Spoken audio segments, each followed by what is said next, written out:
ফেসবুকে কাজ করবেন, ফেসবুকের গাইডলাইন মেনে কাজ করবেন। অনেকগুলা গ্রুপে যদি আপনি যুক্ত থাকেন তাহলে সেই গ্রুপগুলোতে প্রতিনিয়ত পোস্ট করবেন না, সেই গ্রুপগুলোতে একটু থেমে থেমে পোস্ট করবেন। আজকে একটা পোস্ট করলেন এক গ্রুপে, কালকে আরেক গ্রুপে পোস্ট করবেন। নিজস্ব যদি কোনো গ্রুপ তৈরি করা থাকে সেই গ্রুপে আপনি পোস্ট করেন, আপনার গ্রুপ আপনি পোস্ট করবেন, কিন্তু সেই গ্রুপের একটা নিয়ম আছে, সেই নিয়ম মেনে পোস্ট করবেন। ফেসবুকের গাইডলাইন মেনে যত বেশি আপনি কাজ করতে পারবেন ততই আপনি সফলতা পাবেন। ফেসবুকের গাইডলাইন যত আপনি ভঙ্গ করবেন, ফেসবুক তত আপনাকে রিচ এবং এঙ্গেজমেন্ট সব কিছু আস্তে আস্তে মাইনাস করতে থাকবে। এই জন্যই ফেসবুকের গাইডলাইন মেনে ধৈর্য সহকারে কাজ করে যান, ইনশাল্লাহ সফলতা পাবেন।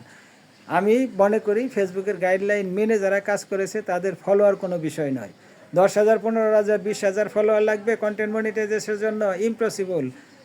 ফেসবুক প্ল্যাটফর্মে ফেসবুকের নর্মাল নিয়ম 1,000 ফলোয়ার হলেই আপনি লাইভ করতে পারবেন। সুতরাং 1,000 ফলোয়ার হইলেই আপনি অন্যান্য সুযোগ সুবিধা পাবেন যদি আপনার কন্টেন্টগুলো গুণগত মান এবং কোয়ালিটির দিক থেকে সুন্দর থাকে।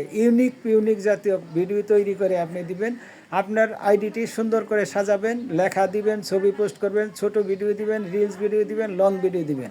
ছোট ভিডিও হলো 3 থেকে 14 সেকেন্ডের মধ্যে, রিলস ভিডিও হইল 15 থেকে 90 সেকেন্ডের মধ্যে, লং ভিডিও হইল 1 মিনিট 31 সেকেন্ড থেকে নিয়ে 4 সেকেন্ডের উপরে, 5 সেকেন্ডের উপরে আপনি যতটুকু দিতে পারেন। অবশ্যই এভাবে আপনি রেগুলার কাজ করতে থাকেন, দেখবেন যে আপনি কন্টেন্ট মনিটাইজেশন পেয়ে গেছেন। সব কিছুর ঊর্ধ্বেই হচ্ছে যে আপনার ভালো ব্যবহার। আপনি যত সুন্দর সুন্দর কন্টেন্ট তৈরি করে ফেসবুকে আপলোড করবেন, ফেসবুক তত বেশি অডিয়েন্সের কাছে পাঠাবে। যত বেশি লোক আপনার ভিডিওগুলো দেখবে তত বেশি আপনার রিচ এঙ্গেজমেন্ট বাড়বে। আপনি অন্যের টাইমলাইনে গিয়ে সুন্দর সুন্দর গঠনমূলক কমেন্টস করবেন। দিনে আপনি 1000 লোকের টাইমলাইনে না গিয়ে অন্তত আপনি 100 জনের টাইমলাইনে গিয়ে সুন্দর করে গঠনমূলক 100 কমেন্টস করে আসেন, সেখান থেকে আপনি ফলোয়ার পেয়ে যাবেন। আসলে সবচাইতে মূল বিষয়টাই হচ্ছে যে আপনি গঠনমূলক কাজ করলে, গঠনমূলক কথা বললে, গঠনমূলক কমেন্টস করলে অবশ্যই সবাই আপনাকে পছন্দ করবে, সবাই আপনাকে মন থেকে ভালোবাসা দিবে। মন থেকে ভালোবাসা পেতে হলে অবশ্যই আপনি মনোযোগ সহকারে, ধৈর্য সহকারে কাজ করে যেতে হবে। যার যত ধৈর্য বেশি সে তত সফলতা পেয়েছে বেশি।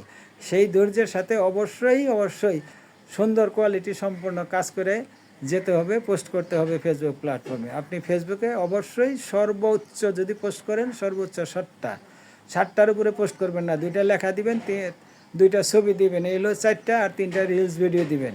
3টা রিলস ভিডিওর মধ্যে একটা লং ভিডিও একদিন দিলেন আর দিলেন না, অথবা একদিন একটা ছবি কম দিয়ে একটা লং ভিডিও দিলেন। প্রতিদিন চাইলে আপনার লং ভিডিও দিতে পারেন, সেটা দিলে সবচেয়ে ভালো। আপনার আইডি আপনার মতো করে চালাবেন, আপনি আপনার নিয়ম অনুযায়ী চলবে, সেটা না ফেসবুকের নিয়ম অনুযায়ী চলবে, কিন্তু আপনি যতগুলো পোস্ট করতে পারবেন ততগুলি পোস্টে আপনি রেগুলার প্রথম থেকে করে যাবেন, তাহলে আপনি সফলতার দ্বারপ্রান্তে পৌঁছতে পারবেন। ধন্যবাদ সবাইকে।